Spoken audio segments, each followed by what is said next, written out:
What's going on, everybody? This is Zach Wilson, and welcome back to another episode of the Major Keyz podcast. Just talking to keyboard players about life and music and everything in between. Today, we have my homie, Joshua Sutherland.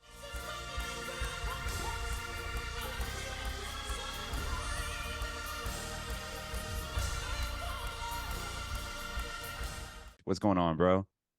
What's up, man? How you doing? Man, I'm good, man. Can't complain. How goes life? It's good, man. Out here in LA, great weather. Mm-hmm. Glad to move from Boston. It's snowing currently, so I'm really not upset. Not much to complain about when the sun's out.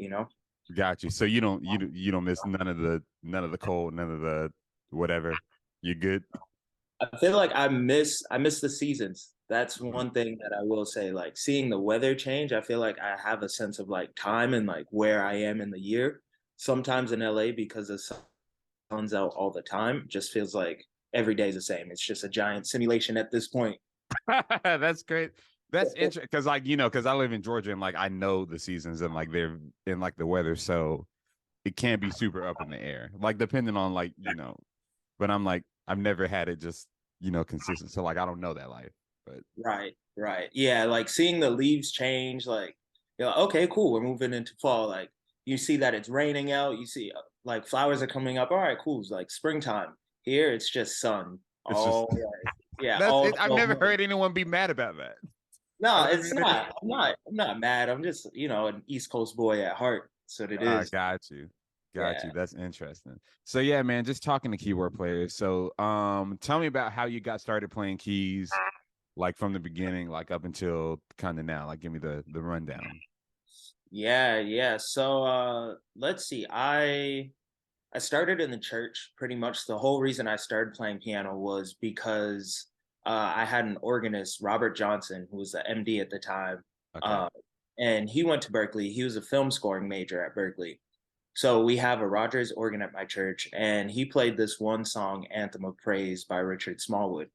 And I remember sitting in the congregation and hearing him play every single part. Honestly, if you haven't heard the song, you should check it out. It's like Richard Smallwood, he's a great orchestrator, great composer. So everything in that song I heard come out of that one Rogers organ, every sound, every patch from that one Rogers organ from one person. And I was blown away.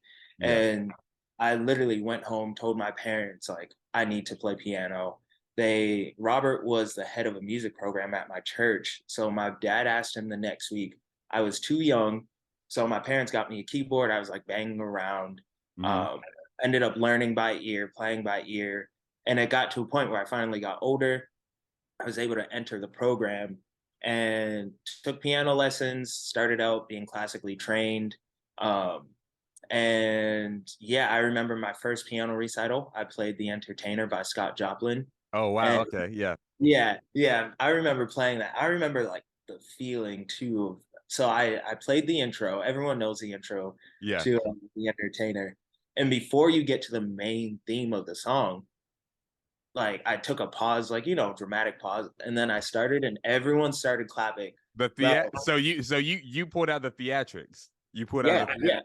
I was ready for live performances before I knew what live performances were. It's crazy because like I see you as because if I were to think anyone would do it would be me because like I'm super like that's me as a person, but like knowing you, like I thought like nah, you're chill, like I would think that that would be you like as a kid. Yeah, I mean, I feel like it wasn't me either, but I think my piano teacher, Mr. Lewis, was like, "You should pause here. Like, take a pause, Oh, breathe," okay, got you. because I was getting nervous, so I would end up rushing. So he's like, "Take a breath and then start." So I think that's what I was thinking at the time, but looking back on it, it was like that was a dramatic pause. Like you knew what you were doing. It was like hey guys, take it in, take it in. Right.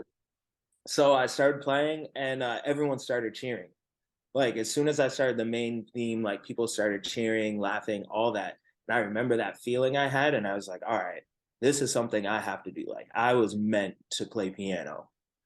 And so I just kept playing, kept studying classical music for like 3 years, and I moved into jazz Hmm. for about 4, 5 years, went to fusion, kind of studied everything. Um, I was in Berkeley City Music, did the 5-week program, which is where we met. Right. I'm sure we could talk about that. Yeah, we can talk Um, about it. yeah. Then yeah, did 5-week, then got the Berkeley City Music scholarship my senior year of high school, and went to Berkeley. Yeah, on a full ride. Studied electronic production and sound design, and I minored in Africana ethnomusicology studies. And so yeah, did sound design, focused in post production. I was doing a lot of scoring, like film scoring, a lot of keyboard programming, a lot of like modular synthesizers. I was building modulars, just like kind of doing everything in the sound design space. Yeah, I got you. Yeah. Oh man. All right. So how old were you at the recital? I At the was first one? eight. I was 8. eight. Okay, Yeah. got you. So what was the so like that reaction was like, yo, I'm gonna do this for real because of like the performing thing. So Yeah. did you gig a lot like when you were young, like like in high school, like maybe middle school? Did you do like play around time around town, and like when did you start like actually playing at church, and how do you think that helped you? Yeah, That's helped you. so I started playing in church freshman year of high school. I went to Boston Arts Academy, so an arts high school, Mm-hmm. and my the head of the music department realized like some of my friends and I, he was like, "You guys are ready to gig." So freshman year, he started taking us out, doing like small little cocktail gigs, learning like how to build a set list, learning like what songs work here, when should we bring in a vocalist, when should like a regular showcase as a cocktail lounge musician. Mm-hmm. um and so we were playing jazz at that point, just very like straight ahead, Yeah. um learning how to back up vocalists. Mm-hmm. uh and then eventually it got to a point where we were making money in high school gigging, um and like we were able to go out on the road, by ourselves. We were able to lock in a residency at Wally's for like for a couple months, Yeah. which And for was like, people that don't know what Wally's is, oh explain. yeah, Yeah. so Wally's is like the jazz club in Boston. Yeah. Like if you're ever in Boston, you got to stop at Wally's. It's a little hole in the wall. Literally everyone's been there.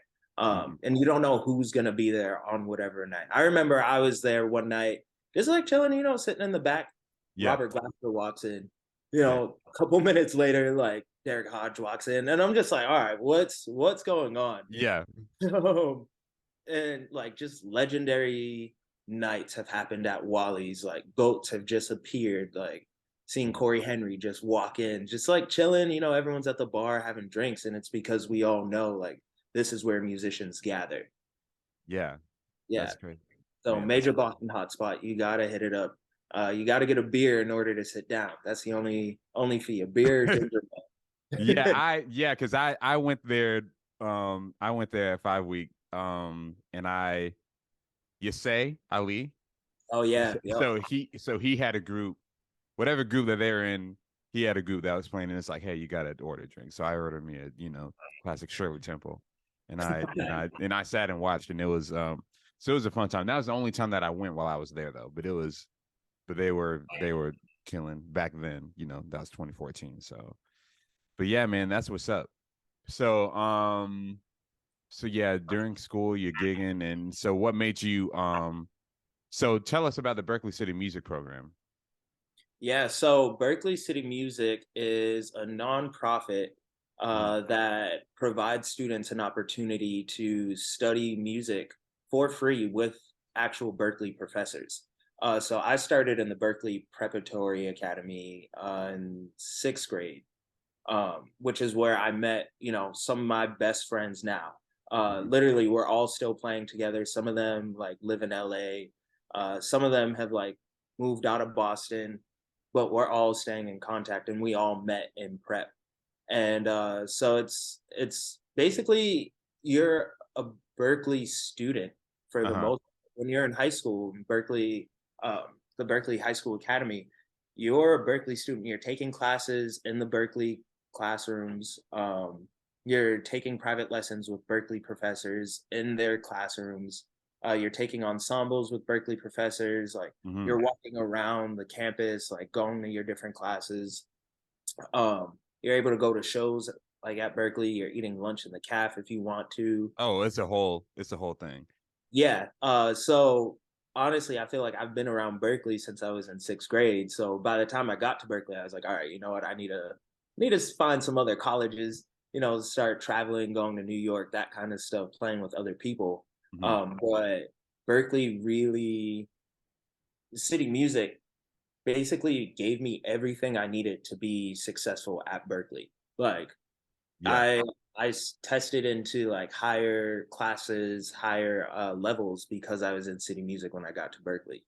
Right. Got you. So you get to Berkeley and then you did the Spain thing too. Yeah, So yeah, tell people about the experience of going to Valencia, I believe.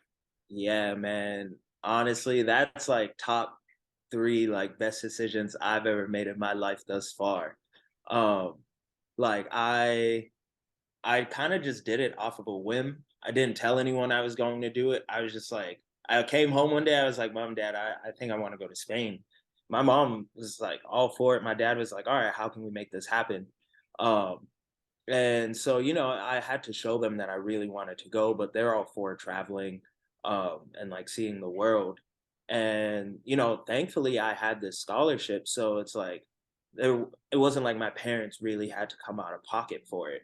Oh, so Um, you just basically just transfer like classes, like that's the campus that you're gonna go to.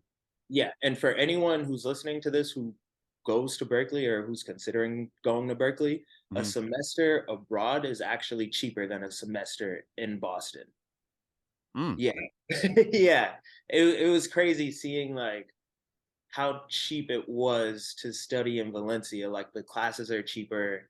It's because Berkeley really wants to build up that program. So Mm. like things are cheaper over there. Um, but yeah, I was in Spain for a semester from January to like the end of May is when I decided to leave. Yeah. And I was able to play around Valencia, being in Europe in general, just like the appreciation they have for music is Hmm. great.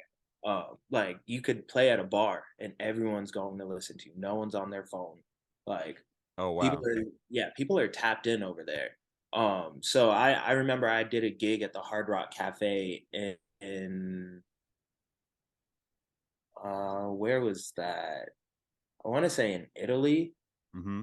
Uh, I was playing with this artist, and he had a showcase at the Hard Rock Cafe in Italy, and man, everyone was listening. Like I played at the Hard Rock in Boston, the one in New York, like just Hmm. different ones, and people are talking that kind of stuff. Yeah, yeah. Just Yeah, no one's listening to the band. Nah, man, everyone was listening. I was like, all right, you know what? I need to start playing more over here. So I was kind of just like traveling around. It's cheap to travel in Europe. So my friends and I, we would try and book a gig somewhere, like in London.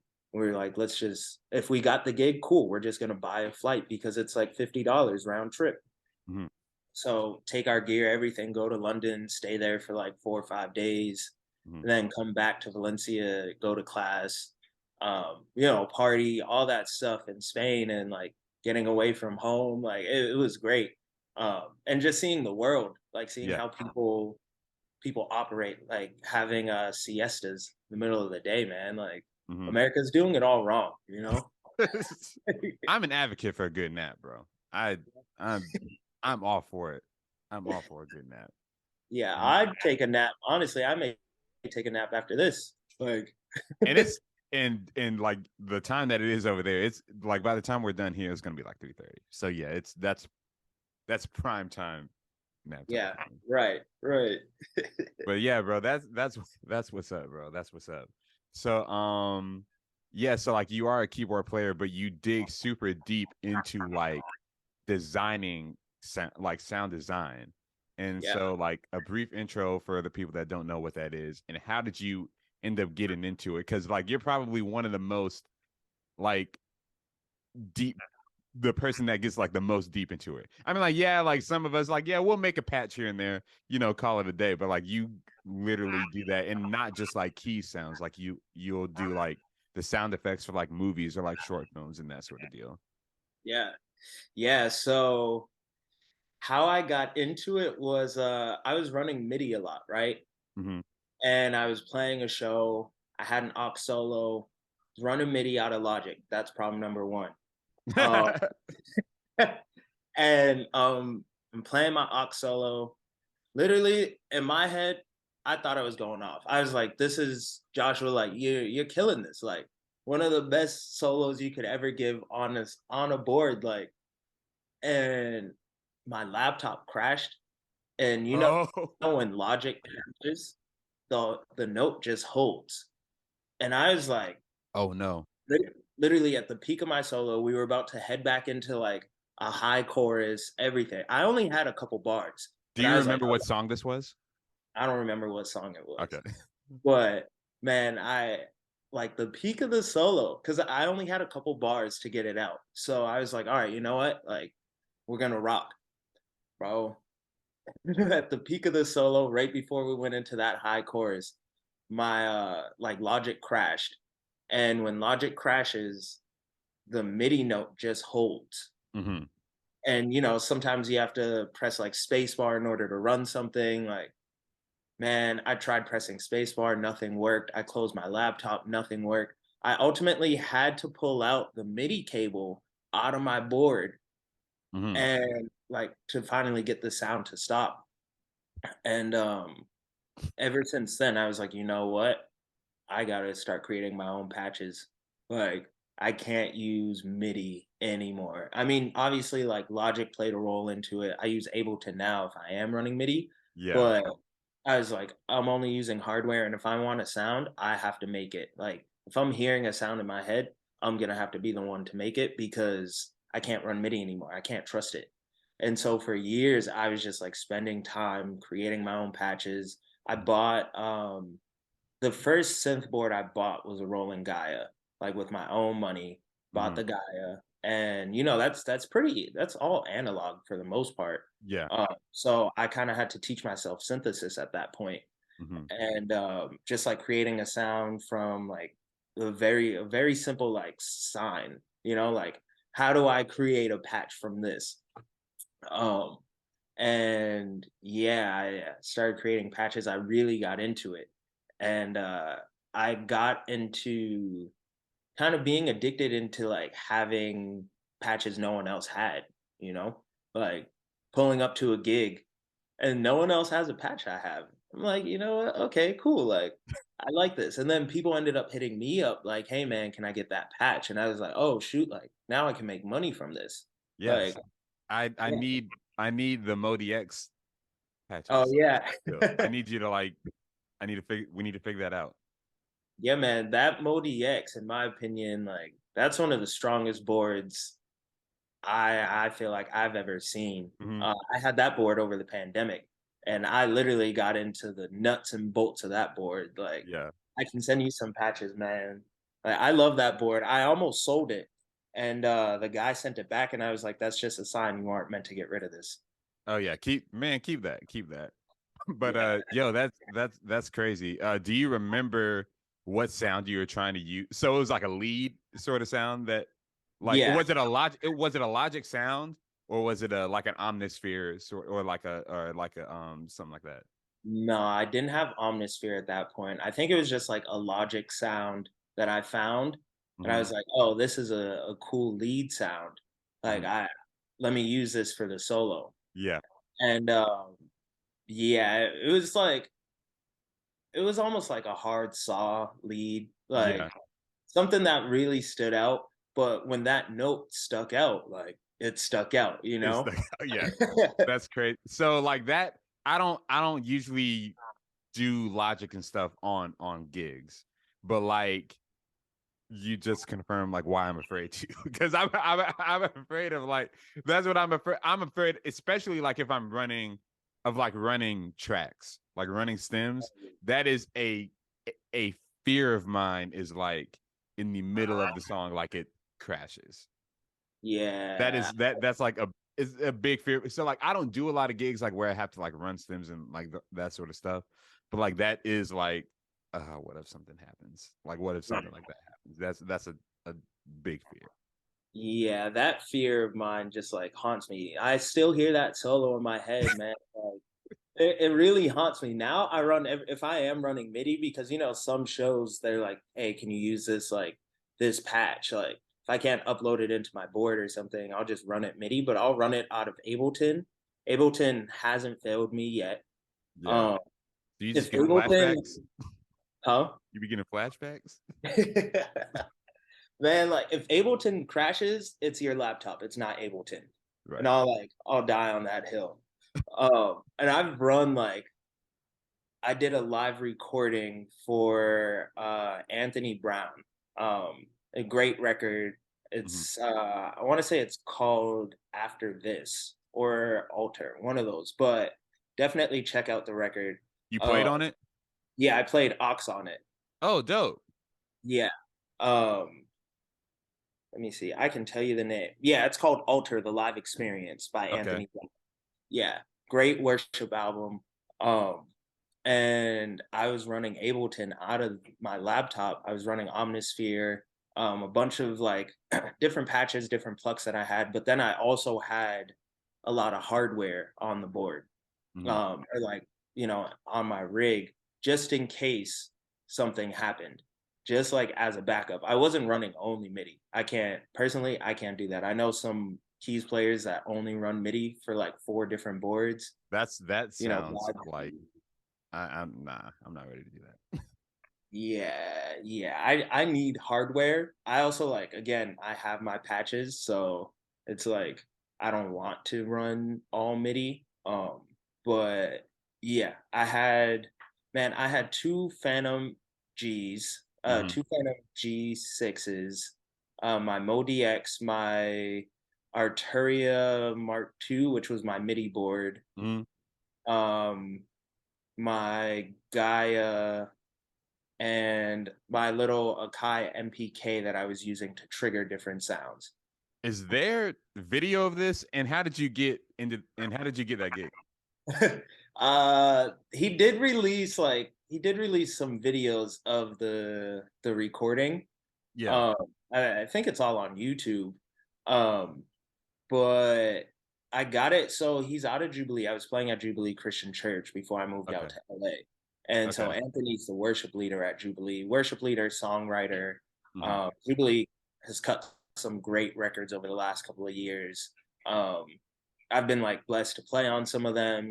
I've been blessed to see them shoot the videos, like see them record some of the stuff before I was playing for them. Mhm. Um, like seeing the whole post production process, all of that.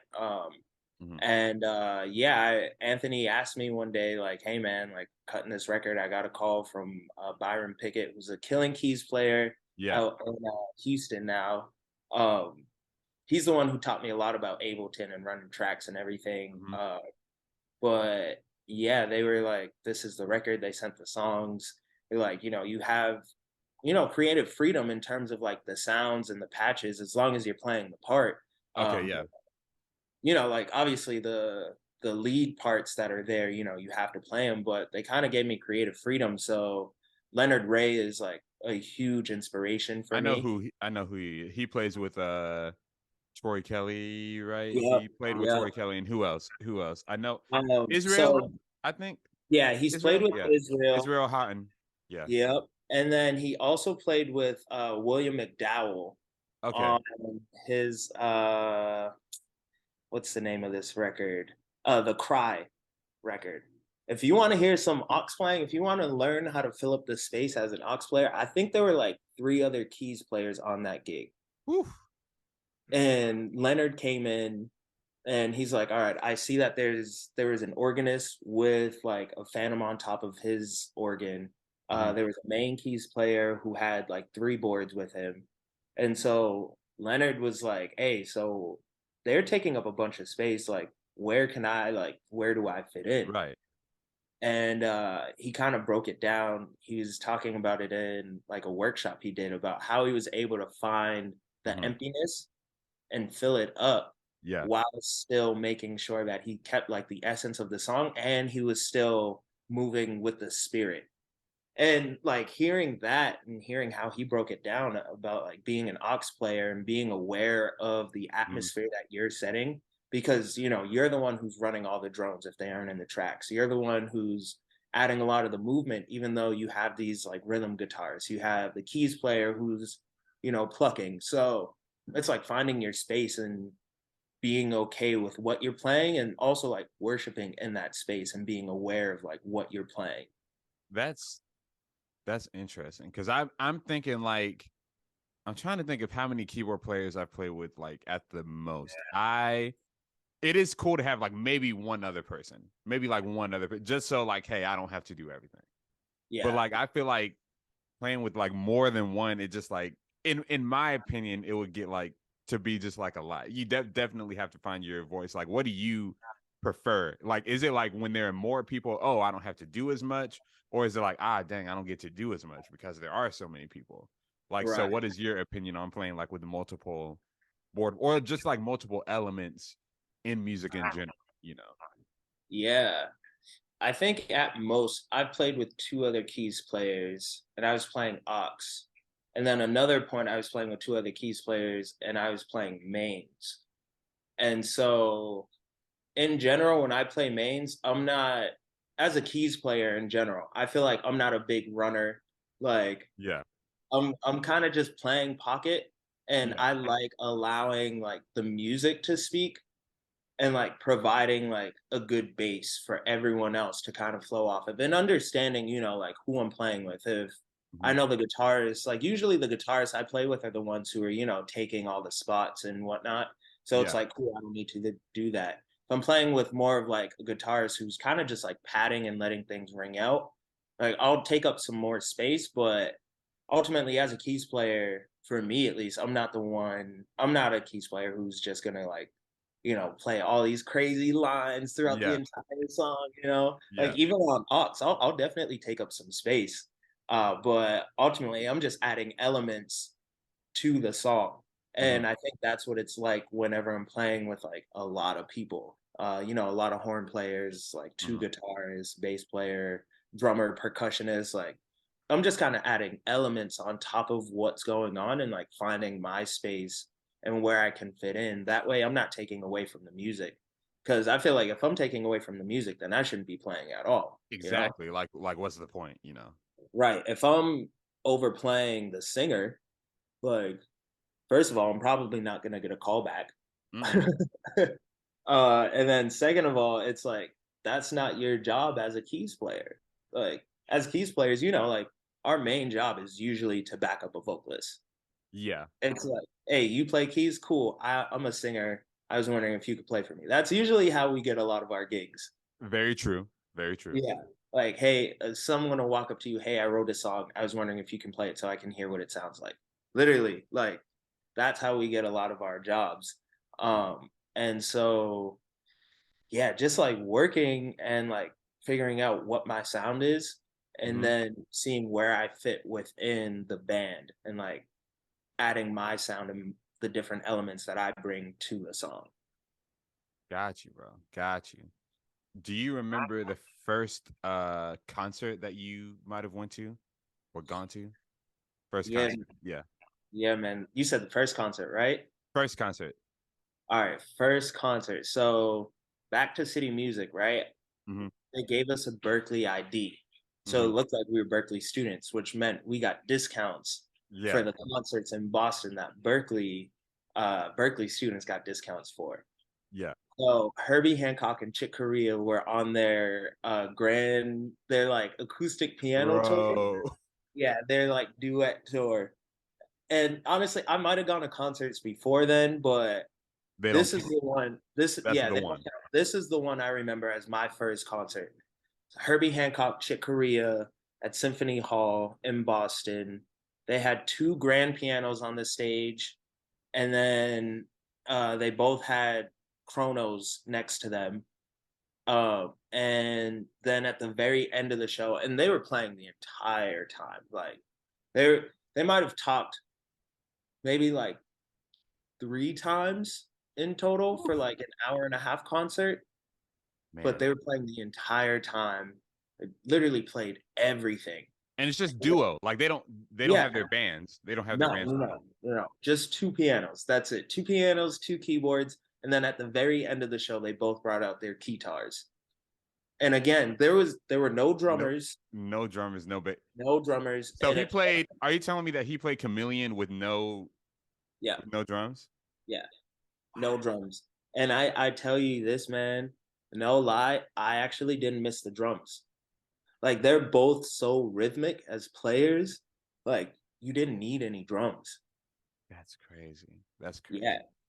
So I was blown away, man. That was the very first concert where in my head I was like, yeah, they're I already knew they were goats.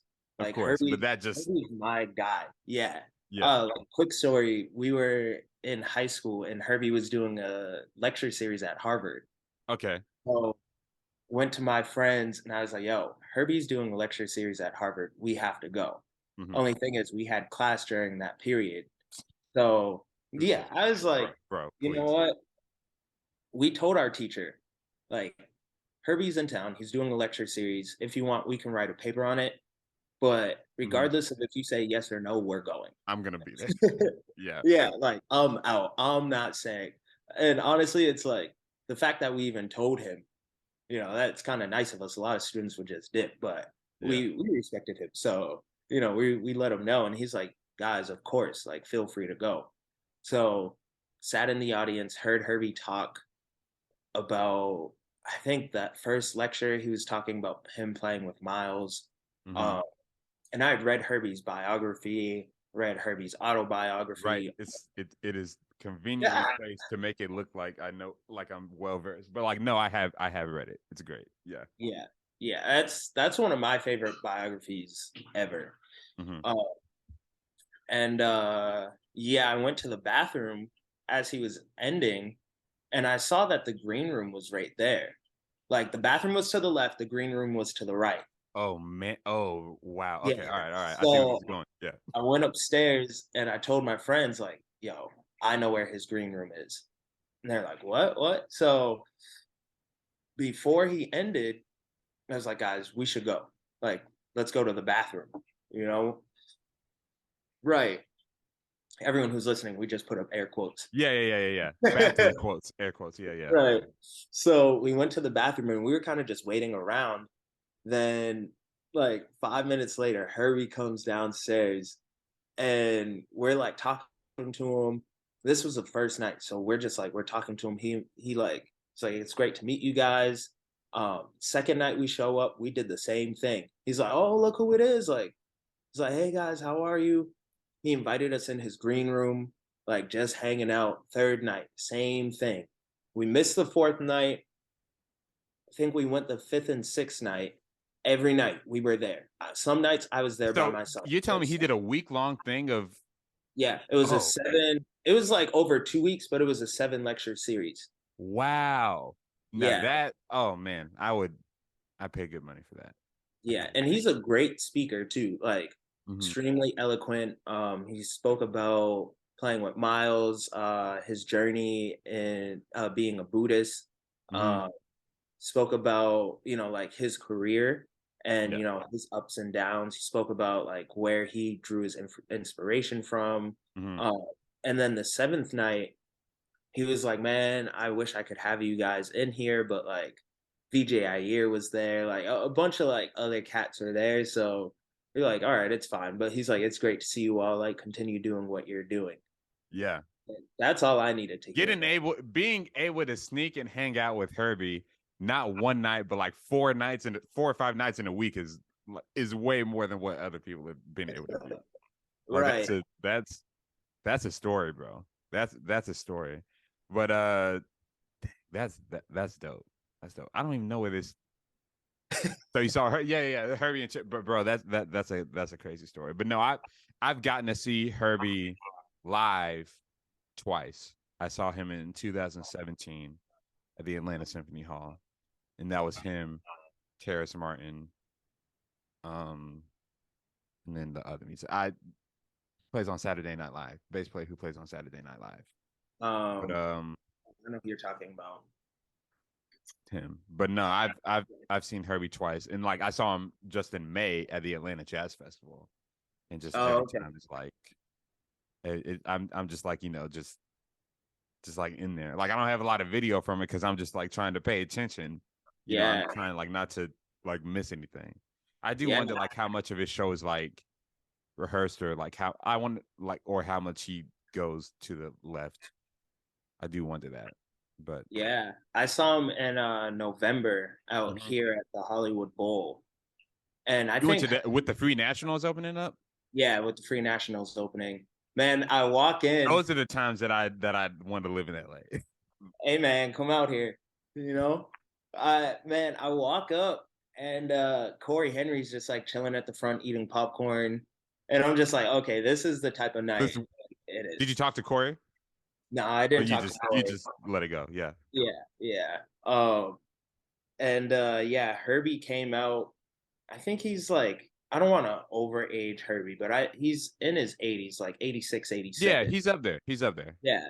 And when I tell you he's still playing like the As like Herbie, as he was like has he 17, like mhm. yeah, No, I he hasn't lost anything at all. yeah, nothing at all. 82. He's 82. Okay, 82. Wow. Yeah. All right. Yeah, so just hearing him play, I'm like, man, like I would love to be able to play like that when I'm 82. Like, and he Hmm. has so much energy on the stage. Like, Yeah. I just heard a video earlier this morning of Ron Carter playing. He's Hmm. 86. He was playing at the Blue Note. Yeah. And I'm like, man, like these guys, like, first they aren't aging. You know, black don't crack unless you smoke Unless you do it. it. Yeah, unless you smoke it. So Yeah, all right. yeah, like they, I mean, don't get me wrong, like Herbie in his book, I'm not gonna give it away, but he talked about like how he did drugs and he basically Yes. ended up flatlining and then came back and realized, you know what, I never want to do this again. Oh yeah, he had to be like, bro, that's I got to be done with this. Yeah. Uh but I mean he came to his senses, but then yeah, like Ron Carter, you know, like they're all, I saw Wayne Shorter speaking the other day, like online. Mhm. I'm just like, man, these guys, like, they're still around. We really need to cherish them. Like, we can't take advantage of them. That's Gotta check why I out. went to that show, and it was like on a Saturday night, bro. There'd be Saturdays, and I'm like, I wish people would hit me up because like I'm not doing anything. That Saturday, I got like four separate people like hitting me up, and I'm like, bro, I can't. I was like, I can't miss this. Yeah, that Herbie show I saw in November told everyone at work, like, I'm leaving early. Like, this guy Mhm. takes priority over Over anything I over have to do anything. at work. Yeah. Yeah. So let's transition into that. So your job being a music supervisor at a small local network called HBO. But so like what does that entail? And just give a brief like description of like that. And maybe Yeah. like some of the challenges that you've had to face like doing that job. Yeah, yeah. So I'm a music coordinator working in music supervision.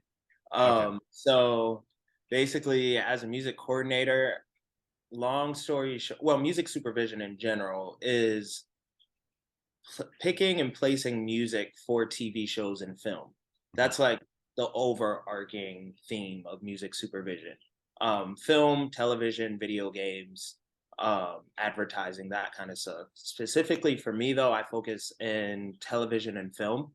Um, And then and what movies or films have you worked on? yeah, Yeah. so I've been working for HBO for about a year and a half now. I've worked on Euphoria season two. Hmm. I've worked on Rap Shit. I've worked on The Idol, which will be coming out later on this year. Winning Time season two, which will be coming out later this year. And yeah, out of HBO, I feel like that may Okay. be it. Probably forgetting one, but I just wanted you to name drop Euphoria. I wanted because I know I like you told me, but I was like oh no, he's not just there like at the shows that are on the bottom of the like like Euphoria and Issa Rae like so yeah, yeah I can man. yeah. Yeah, like I'm thankful to God, man. Honestly, like I kind of fell into this Mhm. position during the pandemic. I was looking for work. It's like, you know what, let me apply for this sync internship with United Masters. And I looked at some of their partners and they partner with like ESPN, the NBA, Beats by Dre, like Twitch, a bunch of partners. And I was like, man, I like if I can place music and listen to music all day, like I do that anyway, so let me get paid for it pretty much. Right. And one morning, I wake up and I usually turn on ESPN, NBA, and I saw a commercial, and like the song that I picked earlier that week was on that commercial. I was like, oh wow. And honestly, bringing it all back, I got that same feeling I got when I was 8 years old, Yeah. like, feeling like, oh, this is what I'm meant to do. Mm-hmm. And so I was like, all right, you know what? I have to do this. I have to figure out who's doing this for like TV, who's doing this for films. HBO, my opinion, has always put out top quality work like my entire life. Mm-hmm. Um, and so I was like, you know what? Let me just reach for the stars. Let me go for HBO. I was cold calling people, emailing people, got in contact with someone who got in contact with someone who got in contact with someone pretty much. Yeah. And I just kept working every angle I got. If I saw a window, I'm like, shit, I'm gonna jump through that window. If I see a door, like I'm gonna friggin' break this door down. That way I could Yeah. get in. Um, and yeah, I started working for HBO. They hired me. They told me I had like a year and a half to move out there. Or not a year and a half. I'm sorry. They told me I had a month to move out there Okay. Yeah. from Boston to LA. They were like, pick up, like, clean up whatever projects you have. I just started working on that project with Anthony. Um, Okay. and so I was like, I need to figure out how I can make this work. But moved out here, and honestly, like, I love music supervision. I love Mm-hmm. that more people are starting to get into it. If anyone's interested in getting into music supervision, definitely let me know. Like seeing music and being on the ground, literally listening to music all day, like figuring out like, you know what, this is a cool artist. Let me pitch this artist to the music supervisor on the show Yeah. and get this artist some looks. Um and kind of like being on the ground, music supervision Mm-hmm. is the bridge between the film industry and the music industry. So Yeah. I'm working with the music industry, looking at like artists that we can pitch, talking to labels, working out deals, some composer deals, like looking at that, working on that. And then eventually, like working with the film side and the TV side, working with directors, making sure the director and showrunners have their ideas and like dreams fulfilled in terms of what their vision is for their show. Mm-hmm. Um, and so just like being able to do that, it's like, cool, I have no problem, pitching some of my friends at that Yeah. point. Like, we need songwriters for the shows. Cool. I have, some peers. You want a composer who won't do it for like, $10,000 an episode. Like, I know people who can do it for less. Yeah. Um, and so, just like working there, definitely getting more work. I'm able to do freelance work, which is great. Um, and like working with other clients, just working in LA and Hollywood, essentially, like, Mm-hmm. um, it does have its battles, it does have its stressors, there aren't many of us in music supervision. There aren't many people of color in music supervision. So Mm-hmm. just like working through that struggle. But every day is a success, honestly. Like my friends and I, we talk about it all the time. Like being black in Hollywood, like Mm-hmm. our faces being shown are the ones that, like it really does make a difference for the next generation. And so, just making our voices heard, making our faces, seen, that kind of stuff, it goes a long way. Man, I dig it, bro. I dig. Usually, usually right here, I ask like, what was the worst thing that happened on a gig? But you already, you already told us. So so like for you, I'll switch it. What was the what's the best gig that what's the best gig that you've had? Man, best gig that I've had. Uh Man, that's a tough question. Um okay, yeah, best gig that I had was senior year of high school. This probably may not have been the best, but this is the one that's, showing up in my head. Okay. Uh, Senior year of high school, my friends and I entered a competition to play at Symphony Hall. Okay. and we were able to play. We won the competition. It was against everyone in New England, I want to say, not just Boston. Hmm. Um, and if you won the competition, you'd be able to play with the Boston Pops. Okay. And so we entered as a quintet, and I think our name was like Quintessential or something like that at the time. That's a name. Yeah. It's a name. Yeah. So yeah, we entered the competition, ended up winning, and we were given a mentor, and our mentor was Ralph Peterson. Uh, Okay. yeah, like jazz extraordinaire, God rest his soul. Hmm. Uh, and yeah, we ended up playing. We played like a medley of songs, but it was in front of like 2,000 people. Hmm. Boston Pops were behind us, like playing Symphony Hall. We all had like real nice suits, or maybe we had tuxes, Hmm. and like just looking out and seeing the crowd. That was most people I had played in front of at that time. Yeah. Um, and like being able to play jazz, it felt like for a second, like I felt like a jazz great at the time. Like all Yeah. these people looking at me, and I'm playing at Symphony Hall where some of the greats have played. Um, and I remember seeing Herbie and Chick on that same stage. Oh, so it was like a full circle sort of Yeah, yeah, situation. Yeah. full circle, man.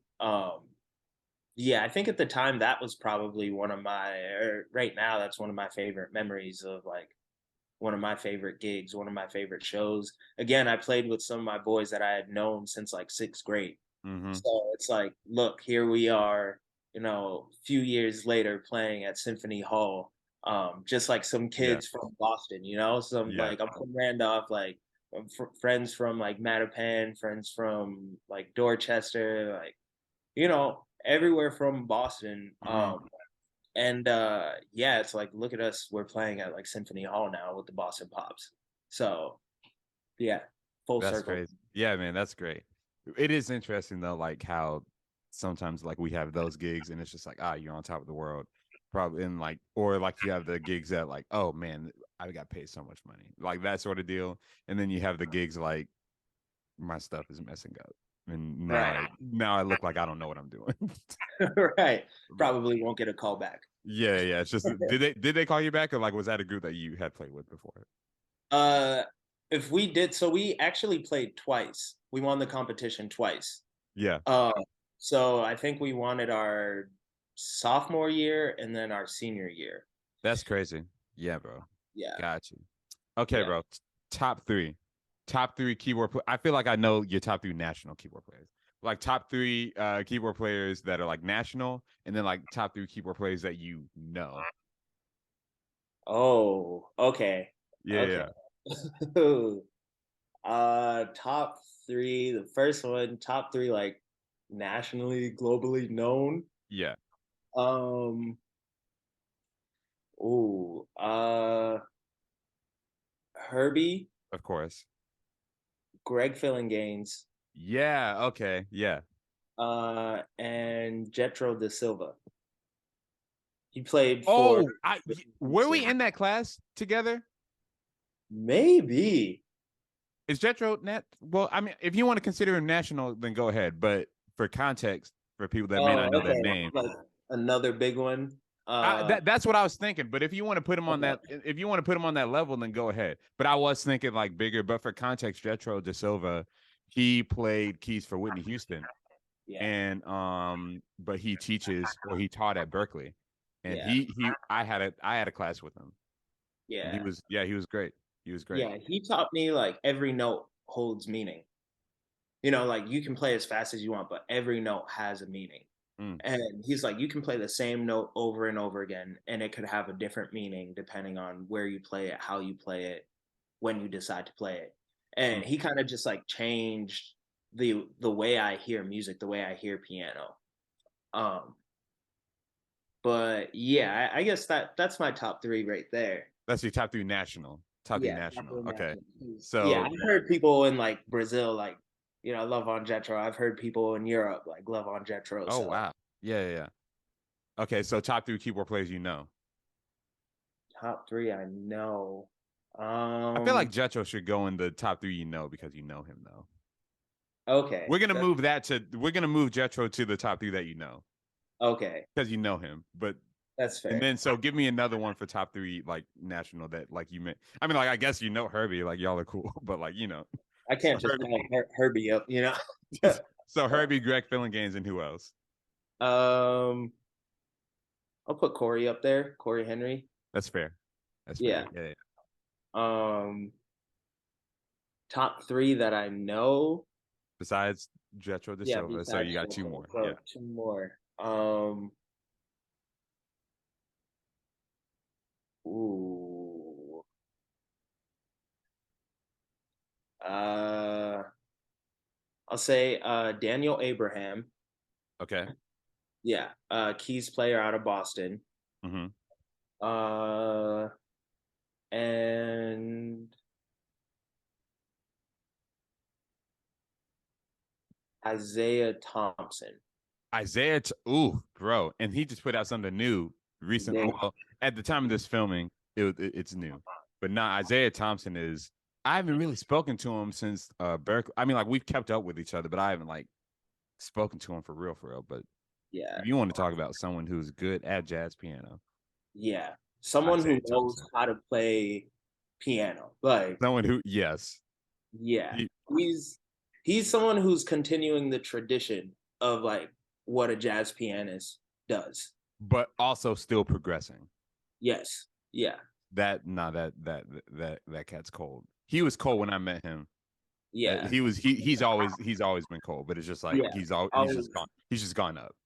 yeah. He's always been down to earth. We'll like tap in like every couple of years. Like it's always good vibes whenever I talk to him.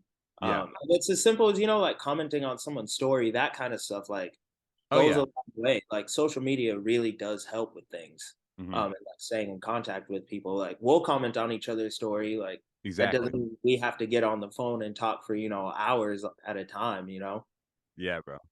Yeah. But yeah, I'll put those two up there right now. That I feel like that changes all the time. Yeah. Yeah, yeah. But no, that's a good one. Okay. A few more questions for you. Super group, unlimited budget, everybody's available. Who are you? How are you going to build your super group? You've got a keys player, guitar, bass, drums. You can do horns if you want to. They're not necessary. But like core, like 4-piece, and then a vocalist. Whoa. And this is like for a show. This could be like for a private event, but you have all the budget, unlimited availability. Like everyone's available on this day that you need them. Okay. Uh, Adam Blackstone on bass. Someone else said Adam Blackstone. I like that. Okay. Yeah. I'll put Greg Gaines on keys. Okay. Um, hmm. Who do I want on drums? It's like who's gonna lock on drums? Mm-hmm. Uh, man, who would I get on drums? Honestly, to switch it up, I would put Anderson Paak on drums. Anderson Paak on drums. Okay. All Yeah. right. Um, so what? Keys, we have bass, keys, drums, Lead guitar. lead guitar. Uh, Or rhythm, whatever, but guitar. yeah, man. Man, I wish I had thought about this before. Man, you're on the spot, bro. You're on the spot. I know. Uh, guitar. If you don't have a Honestly, guitar player but you have some horn players, you can switch that out if you want to. okay. All right. Uh, yeah, can I build a horn section? Yeah, go ahead. Yeah, horns. Okay. Yeah. Yeah, yeah, I'll build a horn section. I'd get Keon Harold. Um, I'd get uh Terrence Blanchard and He played with Herbie when I saw him. Terrence Blanchard. oh yeah, Yeah, yeah, yeah. Keon. And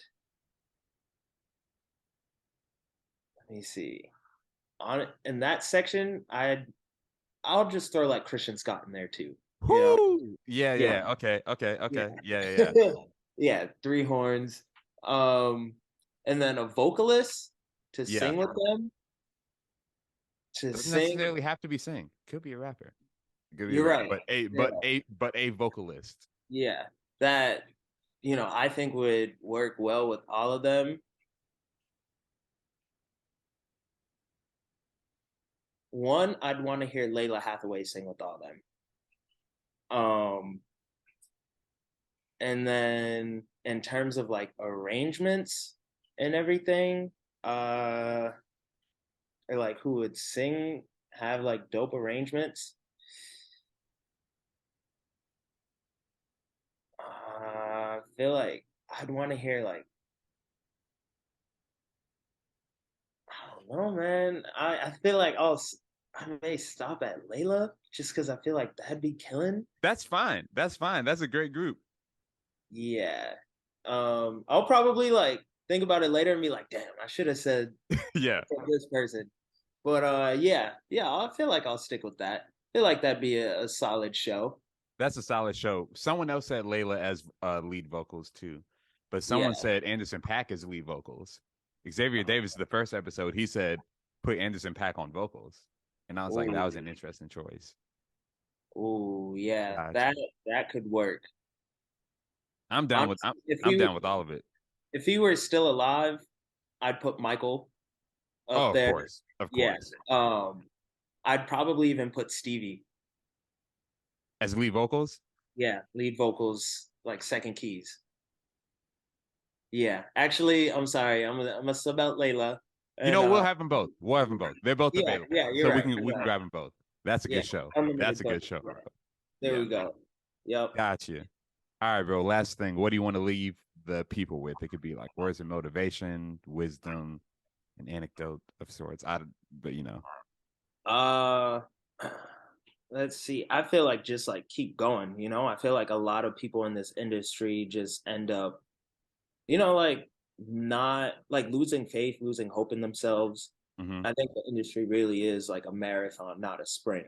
hmm You go on social media, you realize, people are doing all these different things, making it look great, and they make it seem like it all happened overnight. I don't think that's the case at all. hmm I think, it's just about like taking your time and understanding and enjoying the journey. Like, Yeah. if you come out the other side and you didn't learn anything, then you didn't actually go through any of the fire, in my hmm opinion. Um, I was unemployed for like years, just like, the pandemic and like other stuff, trying to figure out life, just working and picking up gigs here and there. But I was going through it, and I was ready to be like, what, let me just stop playing music. Like, let me Mm. not get into anything. Like, I'll just play, and maybe I'll do something else that my heart's not really into. And then, I kept pushing, kept trying to find answers, and I landed on like music supervision.